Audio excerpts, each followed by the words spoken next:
বিস্তীর্ণ দুপারের অসংখ্য মানুষের হাহাকার শুনেও নিঃশব্দে নীরবে ও গঙ্গা তুমি গঙ্গা বইছো কেন?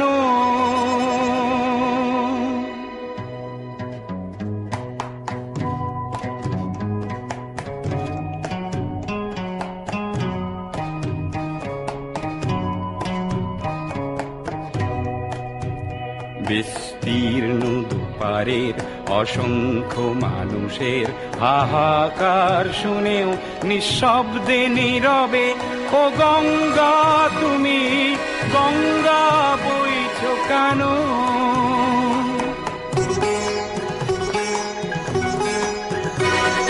নৈতিকতার স্খলন